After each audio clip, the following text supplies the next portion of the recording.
10 p.m. in Banjul, and this is GRTS News, broadcasting for viewers in the Gambia and around the world. We begin with our top stories this hour. The National Assembly members wrap up a day's seminar on UN Water Convention in Kanifing. Also in the news, the Gambia International Airlines sensitizes intending pilgrims at a local hotel in Kololi. The National Nutrition Agency and partners continue their digital enrollment of beneficiaries into the NAFA cash transfer program. On the international, scuffles broke out on Friday in Senegal near the home of opposition leader Ousmane Sonko. And finally, the Congolese diaspora in Brussels hailed the return of a tooth belonging to anti-imperialist icon Patrice Lumumba. All these plus other stories coming ahead in this edition of the news at 2200 hours. I am Fatoumata Cham. Thank you for joining us.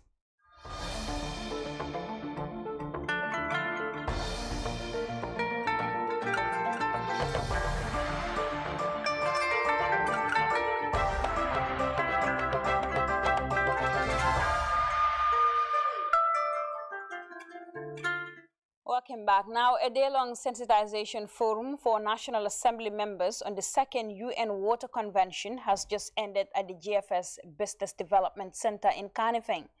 The forum is meant to enhance the understanding of the parliamentarians on water course conventions to make informed decisions. Bernadette Sane has more details in this report. The two main conventions on water are the Convention on the Protection and Use of Transboundary Water Courses and the International Lakes 1992, and the Convention on the Laws of the Non-Navigable Uses of International Water Courses 1997.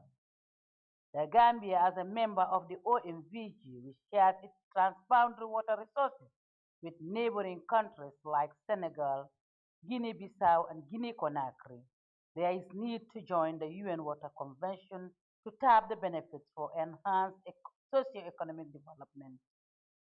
The Permanent Secretary, Ministry of Water Resources, Fisheries and National Assembly Matters, Mr. Omar S.M. Jiba, hailed the two late presidents of Senegal and the Gambia for their foresights on creating the OMVG project. He used the opportunity to explain the rationale on the Gambia joining the UN Water Course Convention. In view of joining the Water Convention for the Gambia, is to strengthen, that is one of the reasons why do we join the convention. It is to strengthen the instinct nature of cooperation, to seek technical support, to manage the complexities of the impact of climate change. The Water Resources, Fisheries and National Assembly Matters Permanent Secretary underscored Gambia government's commitment to sign the convention after Togo and Ghana. Speaking to journalists, P.S. Chiba reiterated his ministry's resolve to create awareness programs on the convention for better water protection and management. We have plans and we have got some funds to be able to engage civil societies, organizations around, to be able to spread the gospel on this. And with the ascension to this, we will now be able to fully implement our program by collaborating, not only the department or the ministry doing it, but involving the Gambians as a whole, going down up to the grassroots level. Speaking online, Sunya Kaupel, Secretary to the UNECA Water Course Convention office in Geneva, described water, health, agriculture, and environment as crucial elements in our life. That the presentations and discussions today will help you to better understand the obligations and benefits of the Convention for the Gambia and will pave the way for a rapid accession process by the Gambia to the Water Convention, as well as for strengthened transboundary water cooperation for the benefit of the Gambia, its population and ecosystems. The Secretariat of the Water Convention, hosted by UNECE, stands ready to support you in the process but it is up to you all to act. In his presentation, the senior hydromet, Minister of Water Resources, Fisheries and National Assembly Matters, gave an overview of the Gambia water resources. Systems. As I've shown before, you have the shallow sand aquifer. This is the immediate groundwater system below the ground. So you have, it's further divided into two. You have the phreatic and then the semi-sand aquifer. So the phreatic aquifer is the one that we use through our traditional wells. And people, our communities, we can dig it manually. So that is the first section. And the second part, that's from 30 to 120 meters. So you need a mechanized, you need a machine. So this is where we are getting a lot of our... National Assembly members are expected at the end of the sensitization to be well equipped with adequate knowledge on the ratification of the UN Water Course Conventions to enable the Gambia be a member of the UN Water Conventions, joining other African countries as the 6th African member state. The meeting, which was chaired by the former Deputy Permanent Secretary, Minister of Water Resources, Fisheries and National Assembly Matters, Ismaila Danso, was supported by the EU through NAFA. For the news, I am Bernadette Sania. Now, the Gambia International Airlines on Saturday sensitized over 190 intending pilgrims at a local hotel in Kololi. The forum avails the would-be pilgrims and officials of the national carrier the opportunity to discuss issues regarding the 2022 Hajj, amongst others. Yara Jallo has more details. The forum availed the would-be pilgrims and officials of the national carrier the opportunity to discuss issues regarding 2022 Hajj, among others. Speaking at the forum, the managing director of the Gambia International Airlines, Lamin Cham, spoke at length on this year's Hajj package, noting that the $420,000 covers almost all the logistics required, excluding pocket money. The package is also inclusive of hotel accommodation in the city of Medina and Mecca. And I'm glad to report that the hotels we have are very close to the two holy mosques in Medina and Mecca. They are very close to the two holy mosques. There is also catering in the city of Medina and Mecca included in the package. Pilgrims will also receive one travel suitcase that has the capacity of carrying 30 kilograms, a Tobaski ram, a hat purse, and a scarf. Bus transportation, Medina to Mecca, from Mecca to Mina, Arafat and Muzdalifah, and from Mina to Mecca, and then Jeddah Airport, when we are set to return to Banjul. Mr. Cham further revealed that the first batch of intended pilgrims of 96 people will depart Banjul on June 25th, while the remaining 95 will depart on June 26, 2020.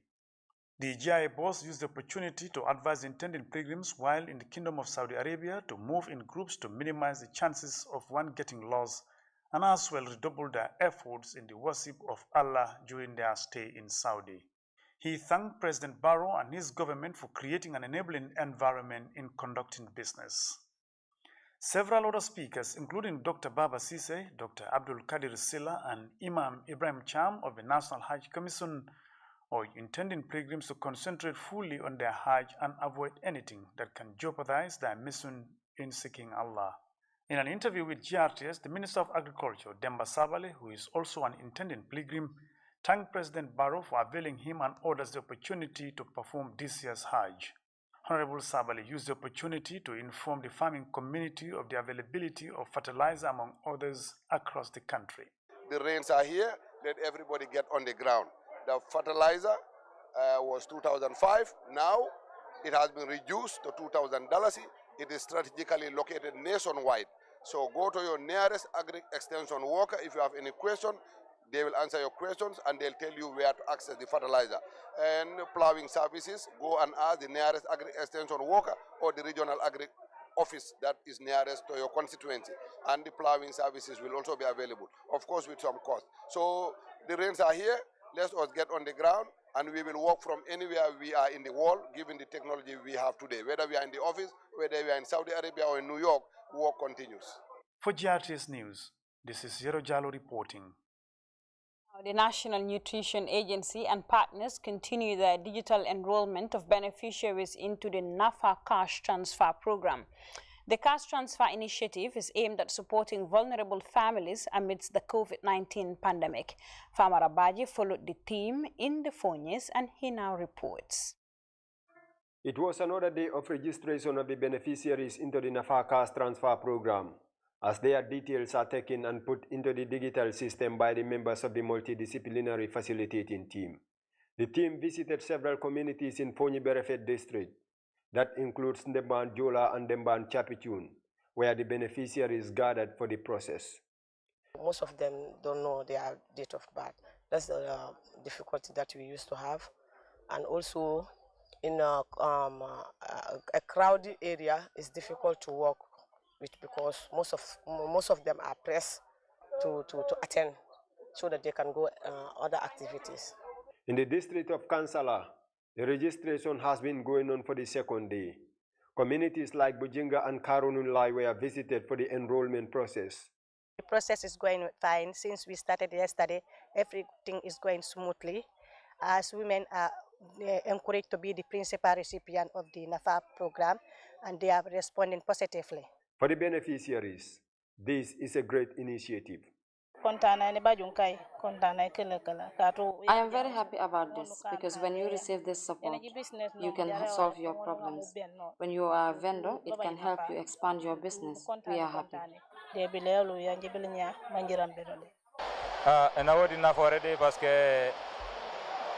It has great benefits because we are household heads who are not working and we have challenges here. We are happy as this will be beneficial to us.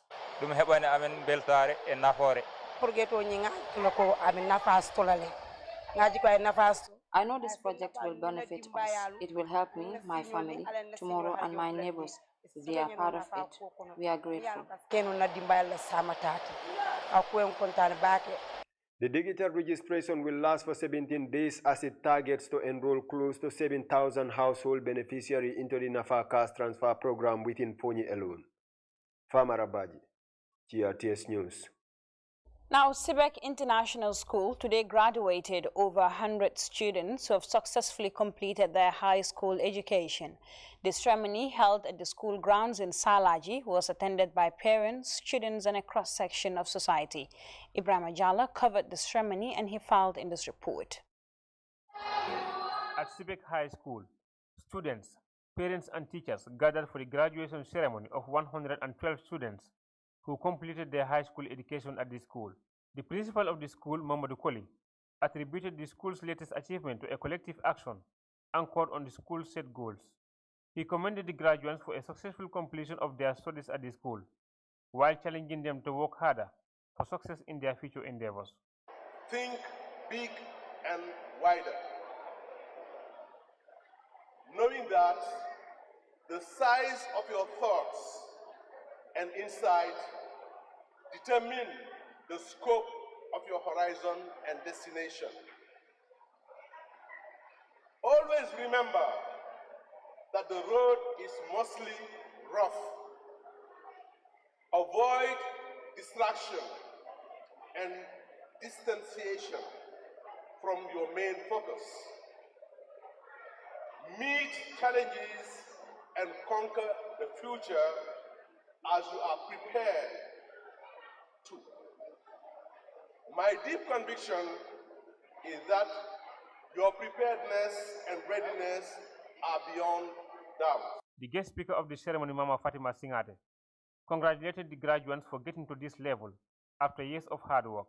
She, however, advised them to be ready to face challenges in today's complicated world as they transition to another level. You'll be surprised to learn that these obstacles can also lead you to the path of success. Therefore, once you continue to persevere, always endeavor to do the right thing, even when nobody is watching.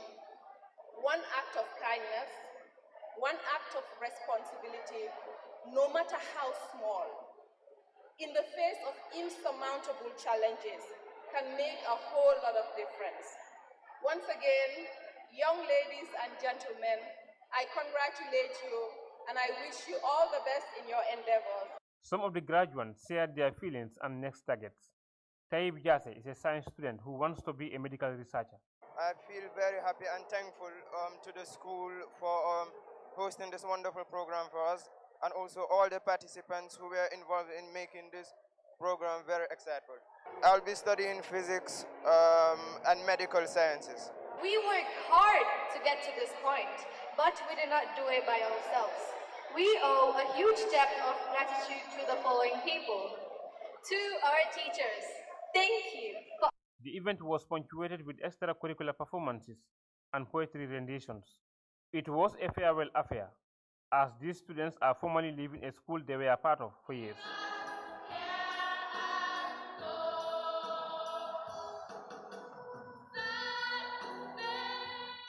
Ibrahima Jallo, GRTS News. Meanwhile, commemorations of June 19th, widely called Juneteenth, kick-started at the U.S. Embassy in Banjul. June 19th commemorates the announcement of the emancipation of enslaved blacks in Texas in the year 1863 by the then American President Abraham Lincoln. The proclamation ended slavery in the United States, and as part of events in the honor of the day, the U.S. Ambassador to the Gambia, Sharon L. Cromer, visited the slave historical site at Jufre. Aminata Isanyang traveled along and she filed in this report. Millions of Africans were enslaved and transported across the Atlantic Ocean to America in a brutal trade that lasted for many years. The slave trade had adverse and devastating effects on Africa's progress, ripping the continent of invaluable resources looted amid the loss of millions of lives. Enslaved Africans were forced to work on plantations in the Caribbean or America, in the plantations producing sugar and tobacco for consumption in Europe and America. In 1863, when the slave trade had already made substantial damage, the then President of America, Abraham Lincoln, issued the Emancipation Proclamation, declaring millions of slaves living in the Confederate States free. Freedom was born, but it took a couple of years before this message reached African Americans who lived in Texas. African American communities in Texas did not receive the news until Union soldiers arrived in Galveston, Texas on June 19, 1865. Leading to an eruption of celebrations for the newfound freedom. June 19, widely called Juneteenth, is now a federal holiday celebrated within and beyond America.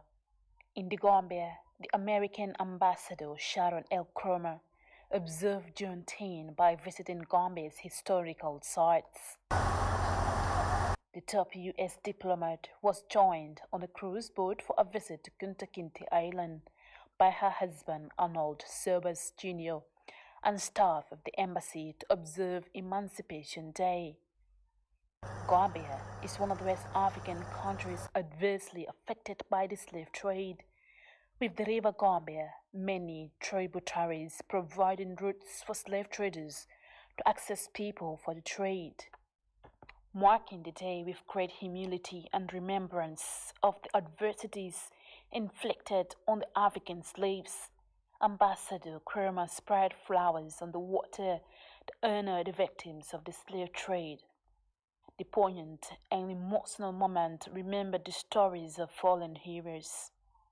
We're laying flowers in the Gambia River today in honor of the Africans who left these beautiful shores in bondage, crossed the Atlantic Ocean during the Middle Passage, and for Kunta Kinte, he landed in Annapolis, Maryland.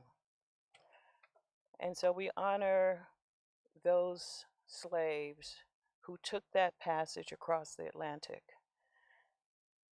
In the same vein, Kunta Kinte's descendants also lay beautiful flowers in the ocean.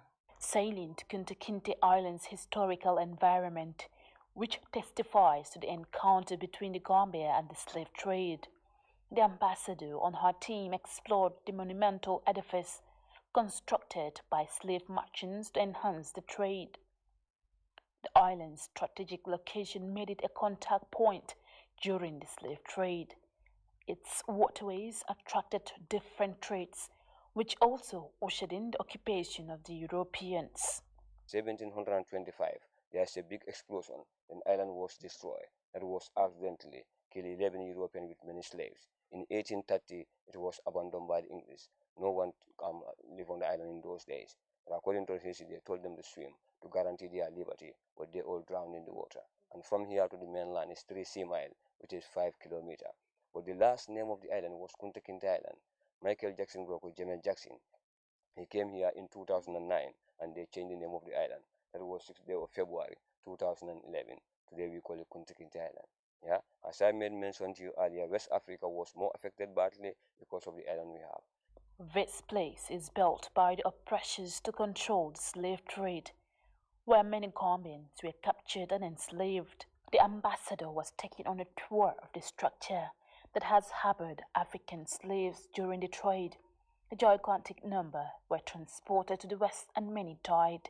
Today we celebrate June 19th, 1865 as Juneteenth by visiting the island of Kunta Kinte, who was a Mandinka and a Muslim who lost his freedom here in the Gambia.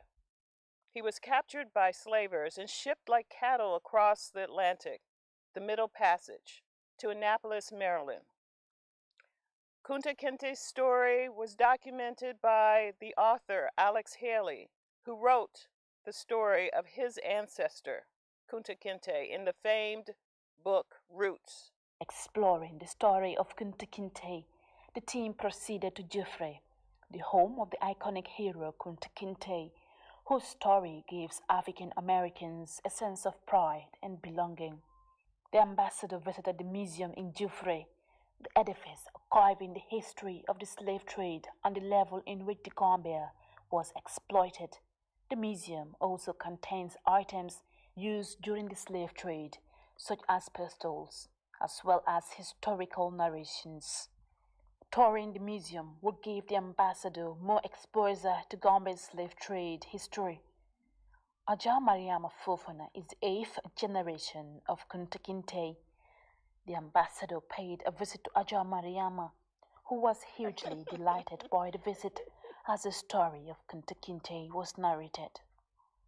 Pictures of Kunta Kinte on his generation, as well as Alex Haley, the great-grandson of Kunta Kinte, who authored Roots, were presented to the ambassador.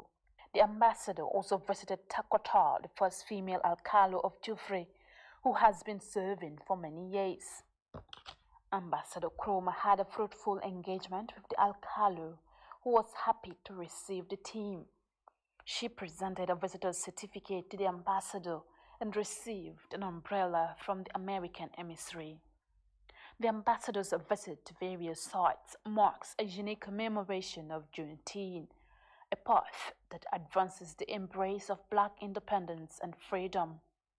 Recognized widely, Juneteenth is now a day signed into law as a federal holiday by President Joe Biden in June 2021. This day avails African Americans a moment to reflect on the painful history as well as a celebration of freedom. Aminat Sanyang, GRTS. You're watching GRTS News at 2200 hours with me, Fatoumata Cham, reminding you of our headlines once again. The National Assembly members have wrapped up a day's seminar on UN Water Convention in Kanifing. The Gambia International Airlines sensitizes intending pilgrims at a local hotel in Kololi. On the internationals, we'll look at how scuffles broke out on Friday in Senegal near the home of opposition leader Ousmane Sonko. The Congolese diaspora in Brussels have hailed the return of a tooth belonging to anti-imperialist icon Patrice Lumumba. And moving on now, officials of the REPGAM project have concluded a nationwide renewable energy data collection and profiling across public institutions. The latest visit by the team was at the UTG Farafenni campus and the Gambia Songhai initiative in Chairman in the North Bank region. Janke Toure has more of that story in this report. A mission to help reduce the country's dependency on fossil fuel, which is harmful to biodiversity. REPGAM team of data collectors wrap up their mission in the North Bank region with visit to UTG Farafenni campus and the Gambia Songhai Initiative Center in Charming. The team, as usual, collected data on water use used by appliances as well as the use of technological devices to examine the energy load of public institutions over time. Now we are officially here for the fourth time on the issues relating to the would-be renewable energy facility that we want to extend to this very important training institute, courtesy of the Renewable Energy Potential Project in the Gambia, fondly known as REPGAM project. The Gambia Songhai Center is set up to transform the country's agricultural sector. One key challenge affecting the center is energy, which, according to officials, delayed some of their works, but was quick to highlight the timeliness of the project. Energy is vital in our society, and then UP for REPGAM chipping in is very vital for us because at least it will help us with our energy needs and then help us improve a lot on whatsoever we are dealing with in the camp. On exercise, the team collected primary data on their energy needs, which will be used to design special PV solarized systems for the institution. This work is very, very significant, and it also has a connection to climate change, because doing energy load profiling is very, very key and significant to this project, because if you are giving energy, it has a quantity, or it has a requirement that you usually provide. And in doing that, just like the national grid, you have a required energy that they use or they give to the Gambian population. So this one is different from that. It's not coming from the national grid. This one is from solar panels. Once the project is installed in the center, it is expected to reduce beneficiary public institutions and communities' dependency on fossil fuel, which reduce both cost and emission generation, according to the Deputy Director of REPGAM Project, Dr. Ibrahim Sonko. We all know climate change is real and it affects globally. Everybody is affected. All sectors are affected. And one of the key things that one can harness from climate change, because we are only seeing the negative impact of climate change. But then, of course, it has positive impact as well. You can use what we call the atmospheric variables to use that opportunity, or to use those resources to use it in the area of mitigation. So using renewable solar system is kind of like mitigating climate change indirectly by at least minimizing the usage of generators that consume heavy fuel, the fossil fuel.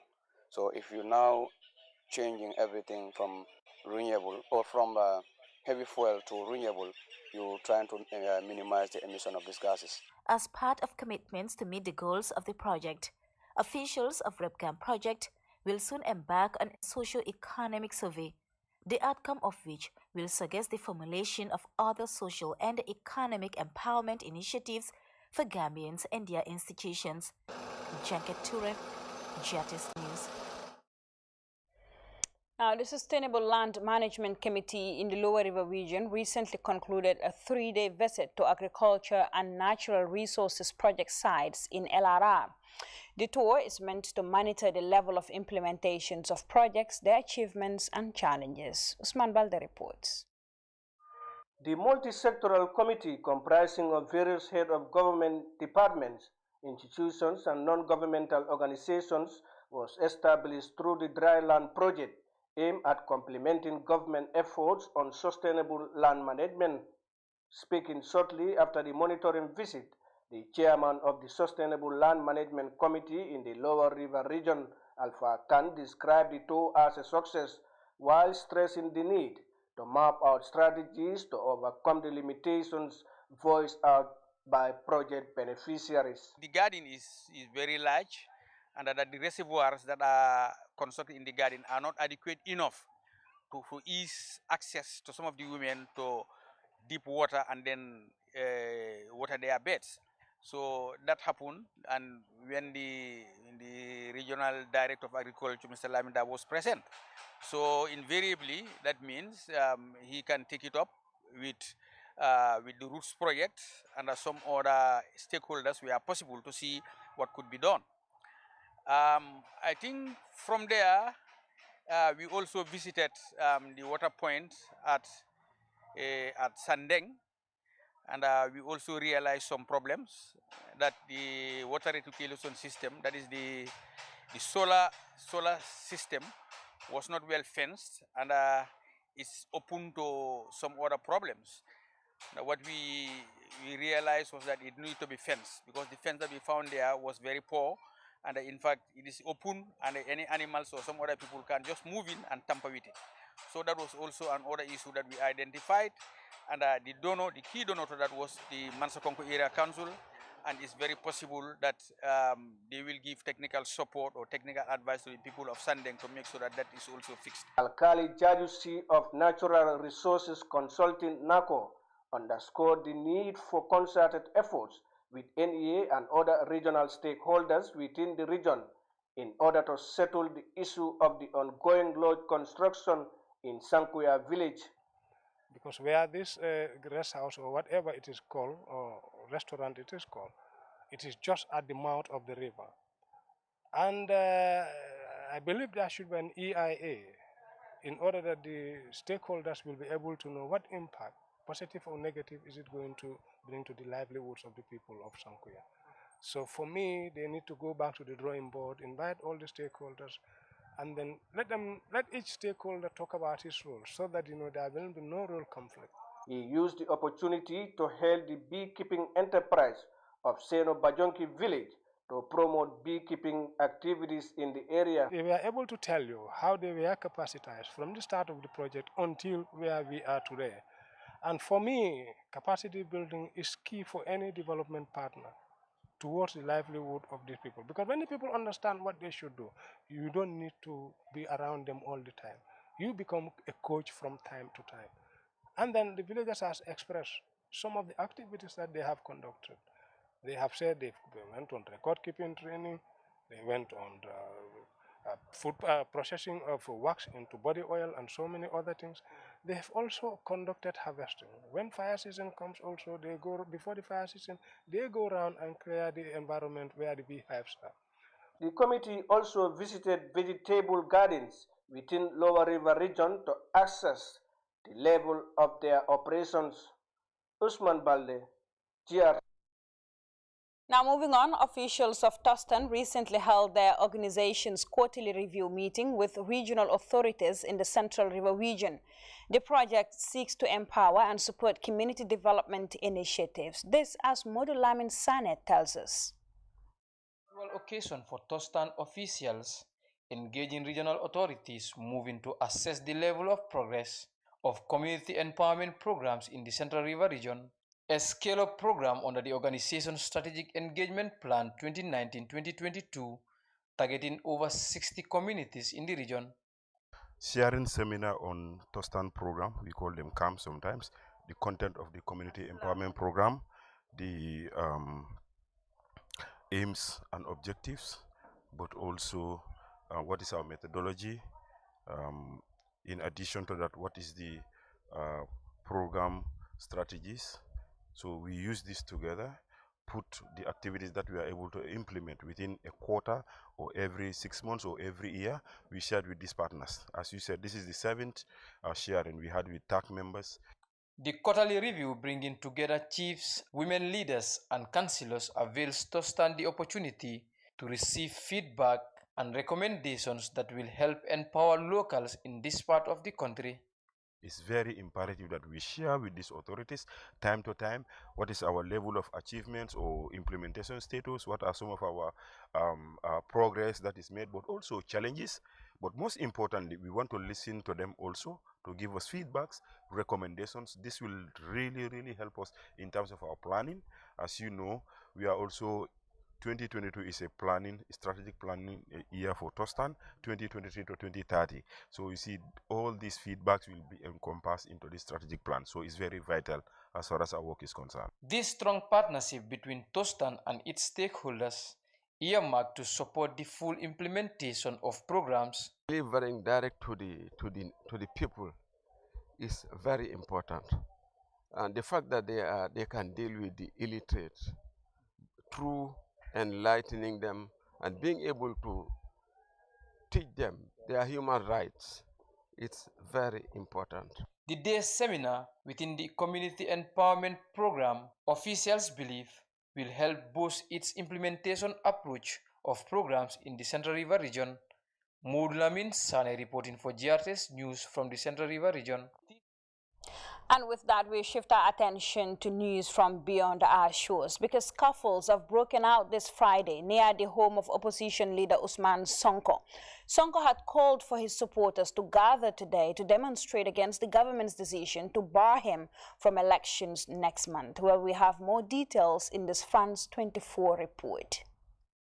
The streets of Dakar and other parts of Senegal are heavy with the smell, the stench of tear gas today. This is because there are protests going on against a Constitutional Council decision, which means that many key figures from the opposition won't be able to stand in July's legislative elections. We spoke with a number of very angry protesters earlier in the day. Donc, tout le monde doit participer de manière légale, n'est-ce pas? Everyone should participate legally. It's bad to say that certain lists are not valid. It's not what we expect from Senegalese democracy. C'est pas intéressant. C'est pas quelque chose qu'on attend de la démocratie sénégalaise. Non. It's like that every year. Every time there are elections, it's like that. There is no transparency, which means nothing good can happen. I am calling on the president to allow people to participate in elections. He must let Usman Sonko participate. That is the hope of the youth. The opposition have said they will do everything in their power to stop next month's legislative elections from going ahead.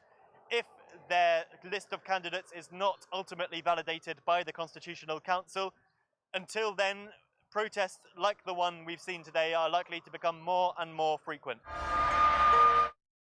Well, viewers, that was all we had time for in this edition of the news. But before we go, a quick look at our top stories. The National Assembly members have wrapped up a day's seminar on UN Water Convention. The Gambia International Airlines on Saturday sensitized 300 intending pilgrims at a local hotel in Kololi. On the international, scuffles have broken out this Friday in Senegal near the home of opposition leader Usman Sonko.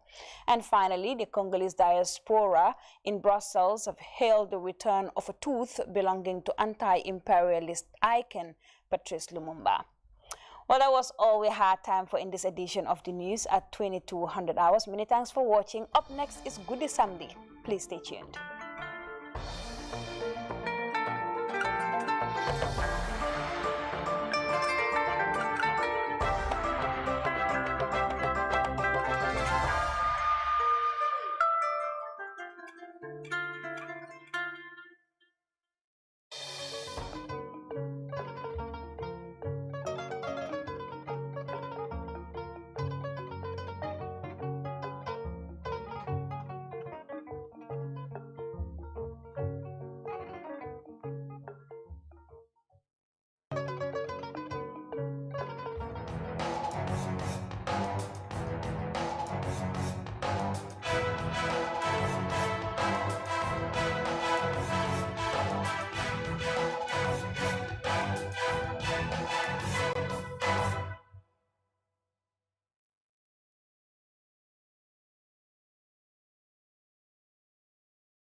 Open Governance Initiative, a GRTS, Government of the Gambia and UNDP program is back on your TV screens.